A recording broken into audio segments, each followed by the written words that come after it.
Hello student, I am Miss S.M. Pawar. Today's lecture, the subject of organizational behavior. Today we are discuss the techniques of organizational development.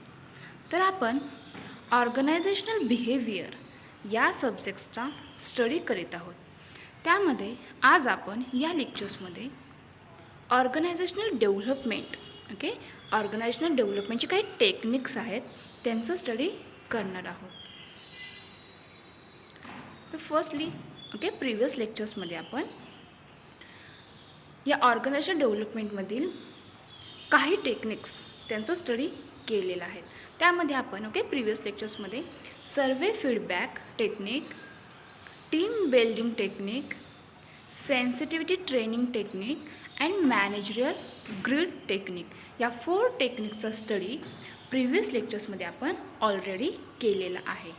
आज आपण या लेक्चर्समध्ये management by objectives म्हणजे MBO हे technique काय आहे, त्याचा वापर, त्याचा यूज ऑर्गनायझेशनल डेव्हलपमेंट करण्यासाठी कशा पद्धतीने केला जातो, त्याचबरोबर brain storming, process consultation, quality circles and transactional analysis या 5 टेक्निक्सचा स्टडी आज आपण या लेक्चर्समध्ये करणार आहोत. या ऑर्गनायझेशनल डेव्हलपमेंटची हे 9 टेक्निक्स आहेत आणि this is the very important techniques of organizational development. Survey feedback technique, team building technique, sensitivity training, managerial grid, management by objectives, brainstorming, process consultation, quality circles and transactional analysis. All these most important techniques of the organizational development. तर organizational development म्हणजे काय? The organization development is the systematic application of behavioral science knowledge at various levels such as group, intergroup, organization, etc. Listen carefully what is meant by organizational development. So, the organizational development is the systematic application of behavioral science knowledge at various levels such as group, intergroup and organization. जी काही organisation आहे जी संघटना आहे त्याच्यामधील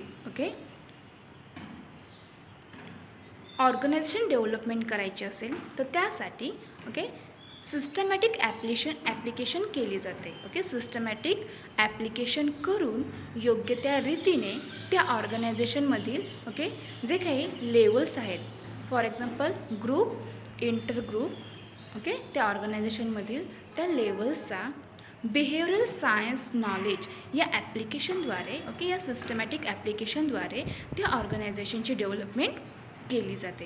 आणि अशी ऑर्गनायझेशनची development कशासाठी केली जाते, तिचे रिझन्स कोणते आहेत, तर there are more reasons of the organizational development.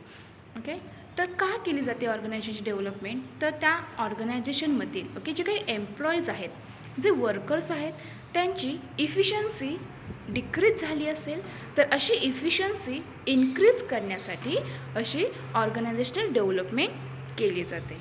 त्याचबरोबर त्या ऑर्गनायझेशनमध्ये अनेक वर्कर्स काम करीत असतात, अनेक एम्प्लॉईज काम करीत असतात. मग असे काम करीत असताना त्यांच्यामध्ये इंटरपर्सनल कॉन्फ्लिक्ट हे तयार होत असतात. मग असे इंटरपर्सनल कॉन्फ्लिक्ट कमी करण्यासाठी देखील अशी ऑर्गनायझेशनल डेव्हलपमेंट केली जाते. त्यामधील आणखीन एक महत्त्वाचा रिझन आहे की ही ऑर्गनायझेशन डेव्हलपमेंट कशासाठी केली जाते, तर जे काही ओल्ड वर्कर्स आहेत ते जर ऑर्गनायझेशन सोडून जात असतील तर त्या ठिकाणी नवीन एम्प्लॉईज घेणे आवश्यक आहे. मग असे स्किल्ड, नॉलेजेबल आणि ज्या व्यक्तींकडे अशी ॲबिलिटी असेल काम करण्याची असे वर्कर्स त्या ऑर्गनायझेशनमध्ये घेण्यासाठी अशी ऑर्गनायझेशनची डेव्हलपमेंट केली जाते. तर अशा अनेक रिझन्समुळे या ऑर्गनायझेशनची डेव्हलपमेंट केली जाते. ऑर्गनायझेशन डेव्हलपमेंट कशी केली जाते, तर जे काही स्ट्रक्चर आहे त्या ऑर्गनायझेशनचे जे स्ट्रक्चर आहे त्याचबरोबर त्याचे जे काही कल्चर आहे या दोघांचे योग्य त्या रीतीने कॉम्बिनेशन करून ऑर्गनायझेशनचे कल्चर प्लस ऑर्गनायझेशनचे जे काही स्ट्रक्चर या दोघांचे कॉम्बिनेशन करून योग्य त्या रीतीने त्या ऑर्गनायझेशनची डेव्हलपमेंट करण्याचा प्रयत्न यामध्ये केला जातो. To bring about planned change, its objective is a higher quality of life productivity, adaptability and effectiveness. तर असे ऑर्गनायझेशन डेव्हलपमेंट करण्याचे त्यांचे मेन ऑब्जेक्टिव्ह काय आहे, तर ते जे काही ऑर्गनायझेशन आहे त्याच्यामध्ये प्रोडक्ट तयार केले जातात, सर्व्हिसेस प्रोव्हाइड केली जाते, मग अशी प्रोडक्टिव्हिटी इन्क्रीज करता यावी, जे काही वर्क लाईफ आहे त्याची क्वालिटी हाय करता यावी, त्याचबरोबर ॲडॅप्टेबिलिटी अँड इफेक्टिव्हनेस इन्क्रीज करण्यासाठी अशी ऑर्गनायझेशनल डेव्हलपमेंट केली जाते.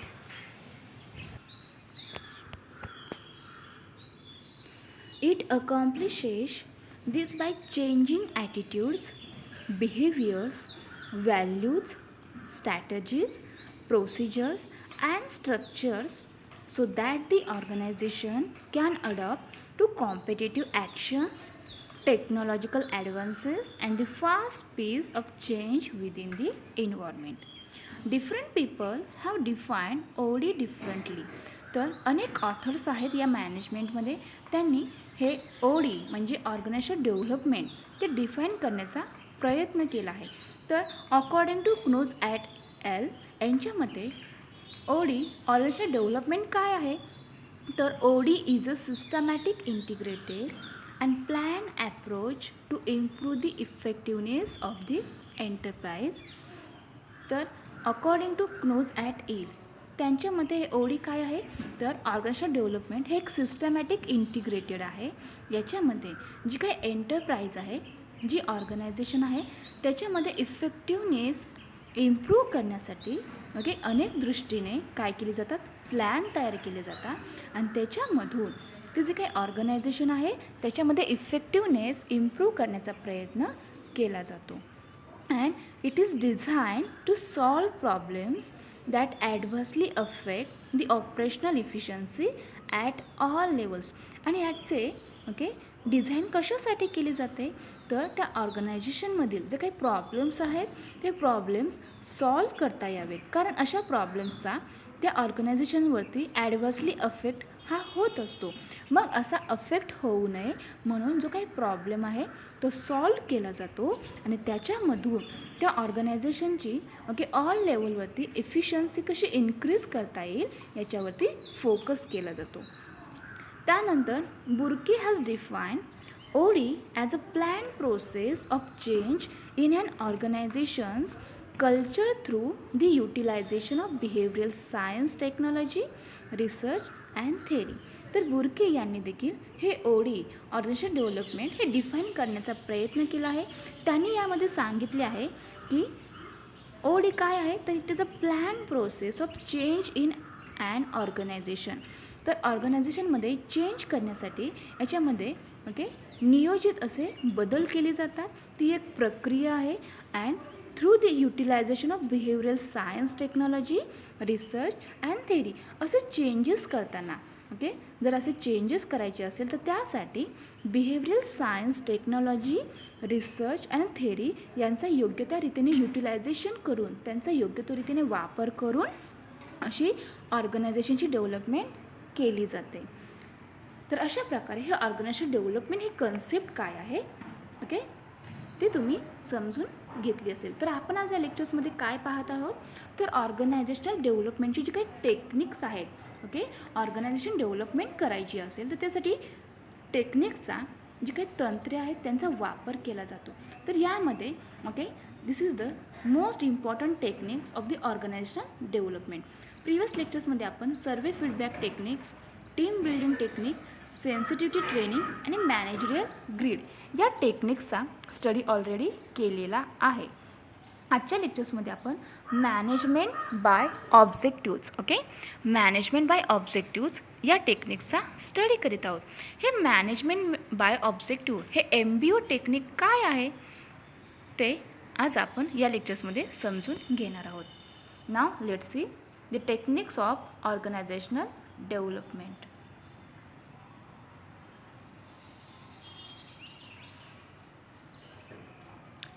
हे या ऑर्गनायझेशन डेव्हलपमेंट टेक्निक्समधील 5 नंबर्सचे टेक्निक्स आहे. Now let's see what is mean by management by objective techniques. It is a MBO techniques. MBO is a technique of management development which was put forward for the first time by Peter Drucker in 1954. Okay, listen again. This MBO technique, this MBO technique of management development which was put forward for the first time by Peter Drucker in 1954. It is a method of achieving organizational objectives and a technique of evaluation and review of performance.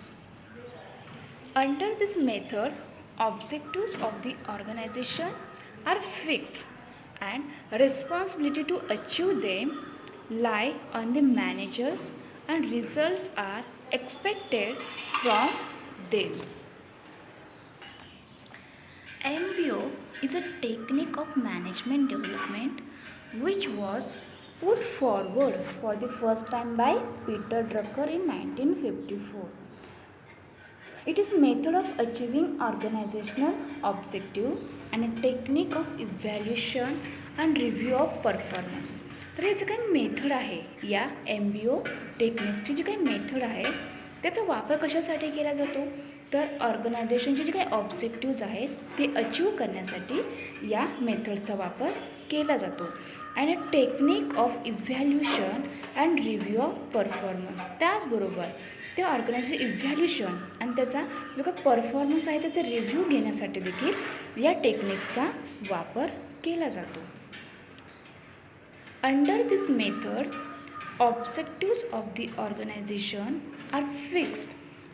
या मेथडमध्ये ऑर्गनायझेशनचे जे काही objectives आहेत ते fix असतात आणि responsibility to achieve them lie on the managers and results are expected from them. Achievement of organizational objectives is considered as the joint and individual responsibility of all managers.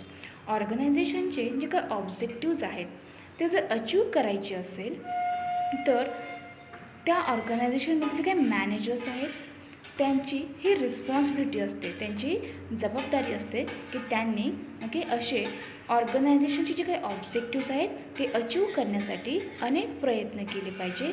आणि असे managers काय करतात तर individually किंवा jointly अशी responsibility घेतात. आणि त्याच्यामधून ते ऑर्गनायझेशनचे ऑब्जेक्टिव्ज अचीव करण्याचा प्रयत्न याच्यामध्ये केला जातो. It is also provides a perfect appraisal system. आणि याच्यामधून काय होते जो काही परफेक्ट अप्रायझल सिस्टम आहे ते याच्यामधून प्रोव्हाइड केले जाते. Performance of the managers is measured against the specific objectives.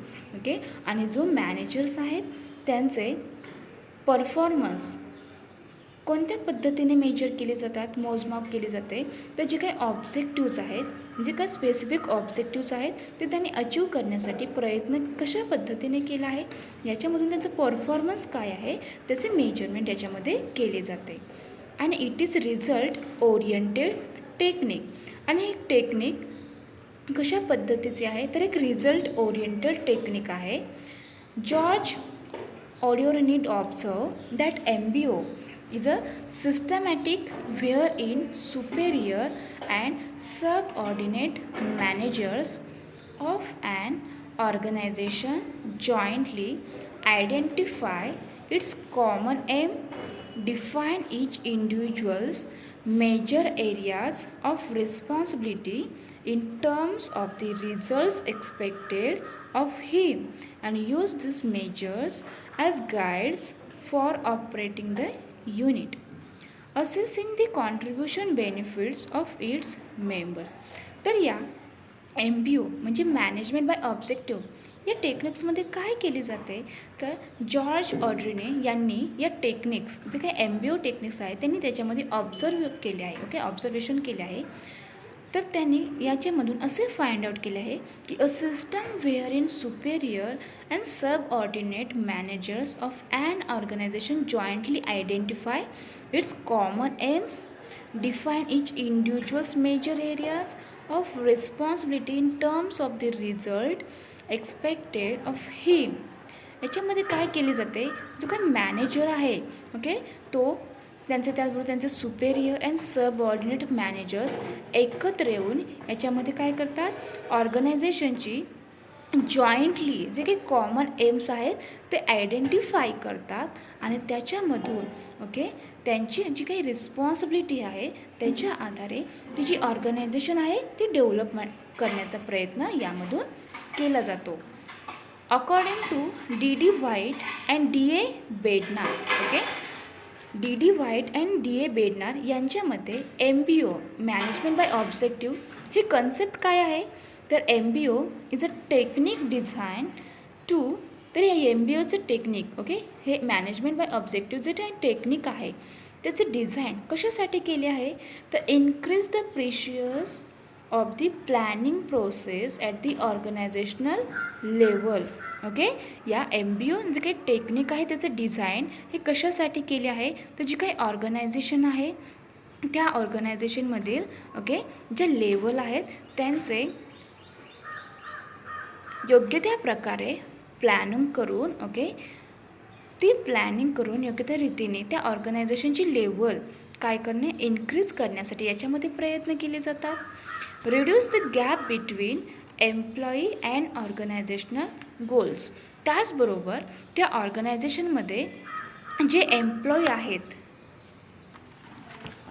ऑर्गनायझेशनमधील एम्प्लॉई, ओके, आणि ऑर्गनायझेशन गोल्स यांच्यामधील गॅप रिड्यूस करण्यासाठी या MBO टेक्निक्स डिझाईन केले आहे असे D.D. White and D.D. बेडनार यांच्या मते त्यांनी असे फाइंड आउट केले आहे. तर यामध्ये, ओके, या मॅनेजमेंट बाय ऑब्जेक्टिव्हमध्ये काही प्रोसेस आहे, त्या प्रोसेसच्या आधारे त्या ऑर्गनायझेशनची डेव्हलपमेंट केली जाते. तर MBO process involves 4 major steps.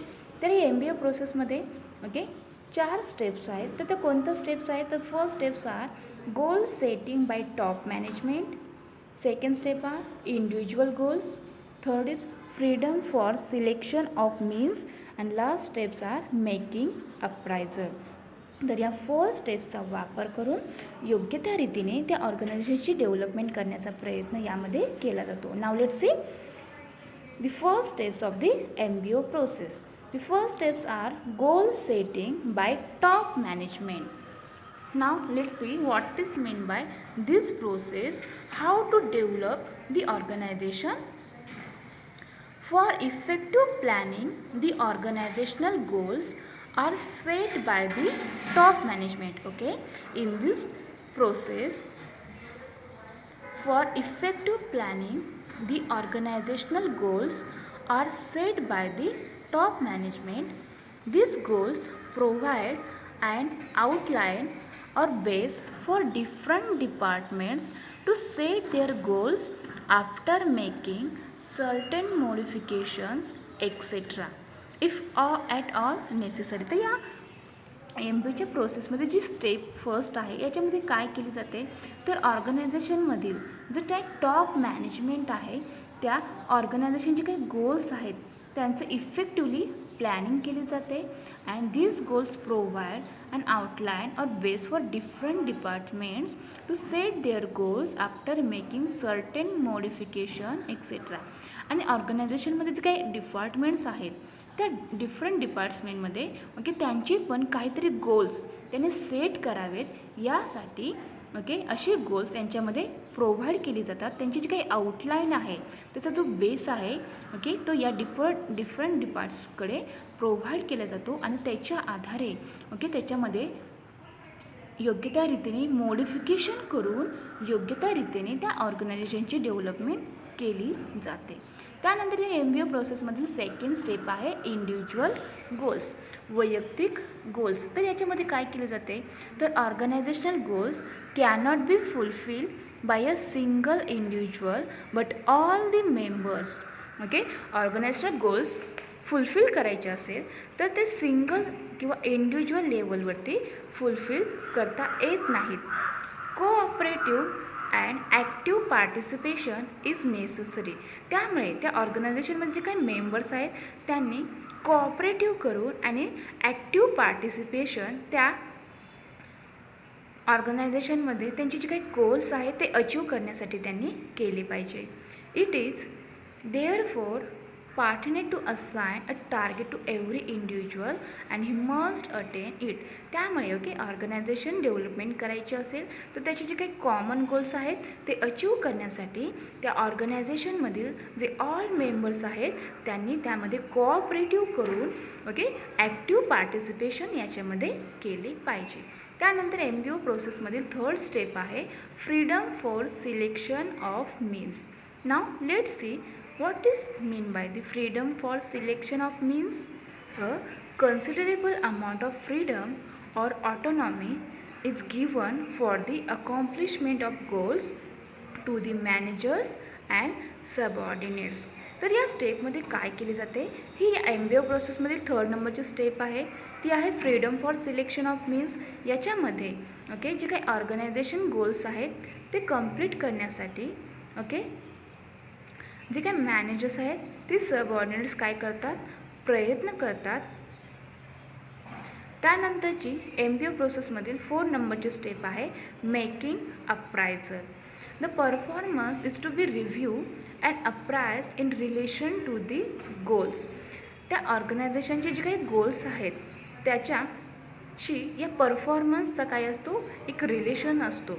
म्हणजे कसा तर जे काही ऑर्गनायझेशन आहे त्याच्यामध्ये जे एम्प्लॉई काम करत असतात त्यांनी योग्य त्या रीतीने परफॉर्मन्स केला तर त्याचा इफेक्ट हा त्या ऑर्गनायझेशनवरती होत असतो.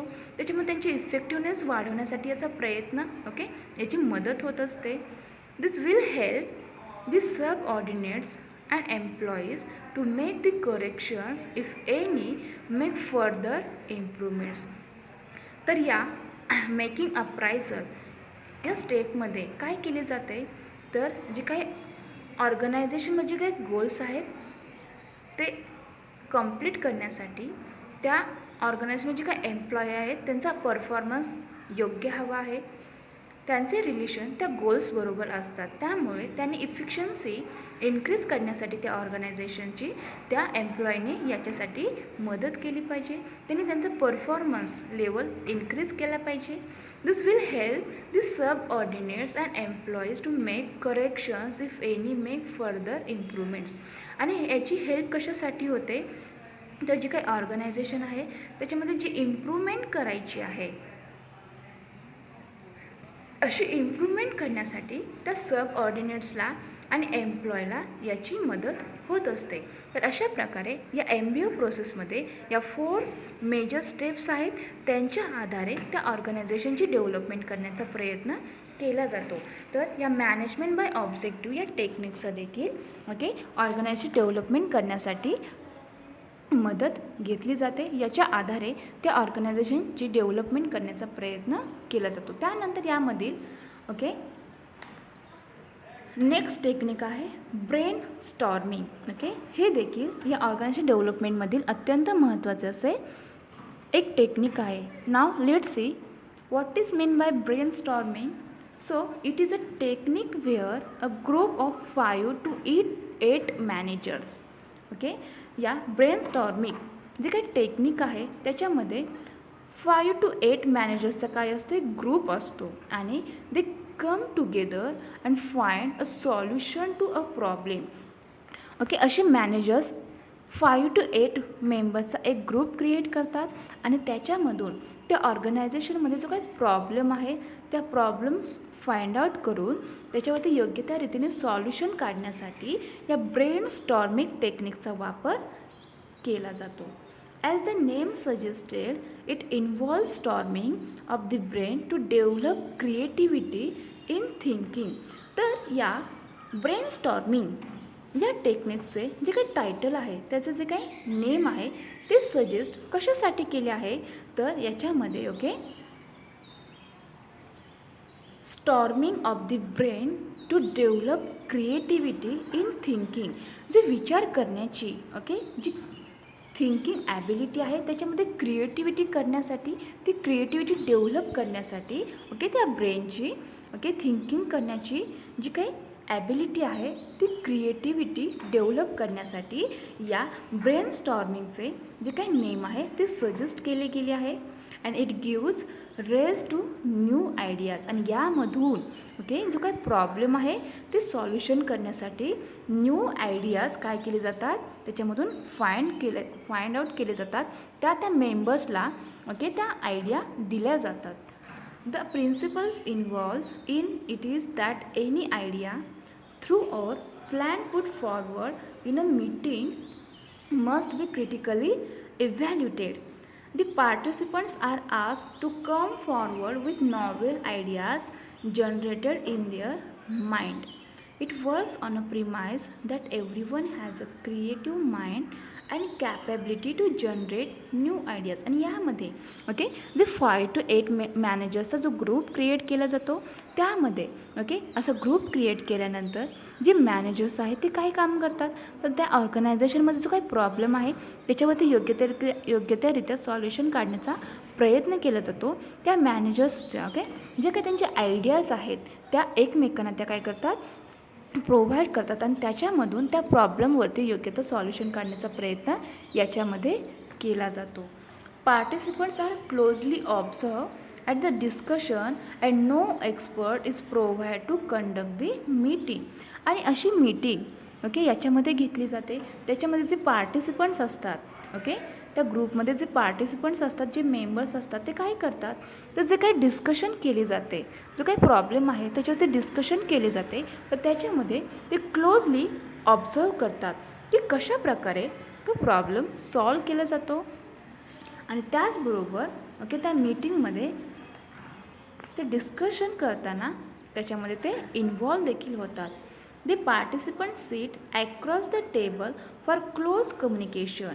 आणि असे क्लोज कम्युनिकेशन करण्यासाठी जे पार्टिसिपंट्स असतात ते त्या टेबलवरती कशी होतात सीट होताना बसताना ॲक्रॉसली त्या टेबलवरती ते त्या ठिकाणी ते सीट होतात.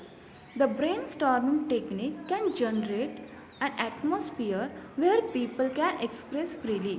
आणि हे जे काही ब्रेन स्टॉर्मिंग टेक्निक आहे ते ज्या ठिकाणी जो काही पीपल आहे ते फ्रीली एक्सप्रेस करू शकतात त्या ॲटमॉस्फिअरमध्ये ते जनरेट केले जातात. This encourages group interaction and creative thinking.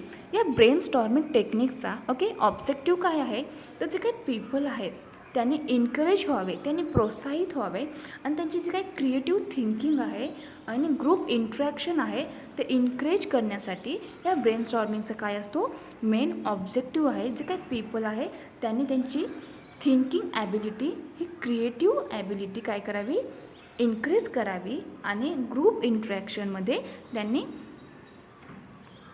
Encourage व्हावे, त्यांनी प्रोत्साहित व्हावे आणि जो काही प्रॉब्लेम आहे तो सॉल्व करण्यासाठी त्यांनी मदत करावी.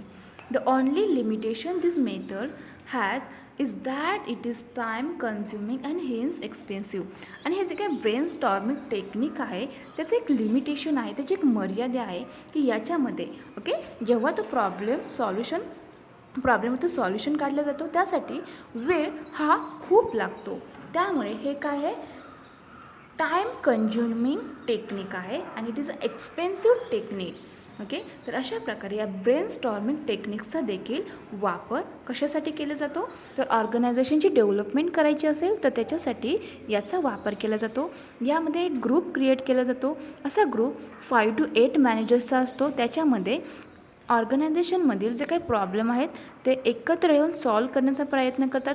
त्याच्यामधून त्यांचे जे काही न्यू आयडियाज आहेत ते एकमेकांमध्ये जनरेट केले जातात आणि त्याचबरोबर त्यांची क्रिएटिव्ह थिंकिंग आणि ग्रुप इंटरॅक्शन याच्यामधून इन्करेज करण्याचा प्रयत्न केला जातो.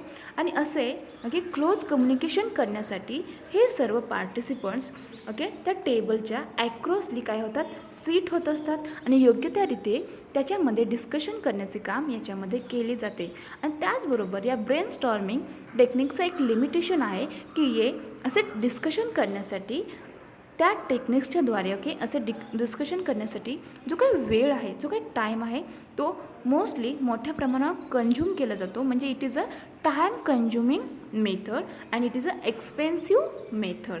त्यानंतरचं टेक्निक आहे प्रोसेस कन्सल्टेशन. प्रोसेस कन्सल्टेशन हे देखील या ऑर्गनायझेशन डेव्हलपमेंटमधील अत्यंत महत्त्वाचे एक टेक्निक आहे. तर प्रोसेस कन्सल्टेशन या टेक्निकमध्ये कशा पद्धतीने ऑर्गनायझेशन डेव्हलपमेंट केली जाते, कशा पद्धतीने याचा वापर केला जातो. The technique of process consultation is an improvement over the method of sensitivity training or T group in the sense that both are based on the similar premise of improving organizational effectiveness through dealing with interpersonal problems, but process consultation is more task oriented than sensitivity training. In process consultation, the consultant or expert provides the trainee feedback and tell him what is going around him is pointed by each, showing that the consultant gives the client insight into what is going on around him, within him, and between him and other people. Under this technique, the consultant or expert provides necessary guidance or advice as to how the participant can solve his own problem. Here, the consultant makes correct diagnosis of the problem and the guides the participants. तर हे process consultation या टेक्निकमध्ये काय केली जाते, तर the technique of process consultation is an improvement over the method of sensitivity training. या मेथडमध्ये काय केली जाते, तर प्रोसेस कन्सल्टेशन काय केली जातं, इम्प्रूव्हमेंट करण्यासाठी या मेथडच्या आधारे सेन्सिटिव्हिटी ट्रेनिंग दिली जाते. आणि त्याच्यामधून under this technique the consultant or expert provides necessary guidance or advice as to how to participant can solve his own problem. असे जो काही प्रॉब्लेम आहेत ते जे काही पार्टिसिपंट कशा पद्धतीने त्यांचा जो काही ओन प्रॉब्लेम आहे सॉल्व करू शकतील याचे गायडन्स त्याचे गायडन्स आणि त्याची ॲडवाइस हे प्रोव्हाइड करण्याचे काम या कन्सल्टंट और एक्सपर्ट करीत असतात. या टेक्निकमध्ये काय केले जाते, तर जे काही प्रॉब्लेम आहे त्यांचा त्या पार्टिसिपंट्सचा ओन प्रॉब्लेम आहे तो सॉल्व करण्यासाठी हे कन्सल्टंट आणि एक्सपर्ट त्यांचे गायडन्स आणि ॲडवाइस त्यांना प्रोव्हाइड करण्याचे काम याच्यामध्ये करतात. आणि त्याच्यामधून योग्य त्या रीतीने consultant makes correct diagnosis of the problem. हे कन्सल्टंट काय करतात, तर जो काही प्रॉब्लेम आहे त्याच्यावरती योग्य त्या रीतीने डायग्नोसिस करून करेक्ट डायग्नोसिस करून जो काही प्रॉब्लेम आहे त्याच्यावरती त्या पार्टिसिपंट्सला गाईड्स करण्याचे काम, त्यांना मार्गदर्शन करण्याचे काम या प्रोसेस कन्सल्टेशन या टेक्निक्समध्ये केले जाते. तर अशा पद्धतीने या प्रोसेस कन्सल्टेशनमध्ये काय केले जाते, तर या टेक्निक्समध्ये जे काही पार्टिसिपंट्स आहेत ते जे त्यांचा ओन प्रॉब्लेम सॉल्व करीत असतात, मग ते ओन प्रॉब्लेम ते कशा पद्धतीने सॉल्व करू शकतात त्याचे ॲडवाईस देण्यासाठी, त्याचं गायडन्स देण्यासाठी हे कन्सल्टंट आणि एक्सपर्ट काय करतात, त्यांना मदत करतात, त्यांना गायडन्स प्रोव्हाइड करतात.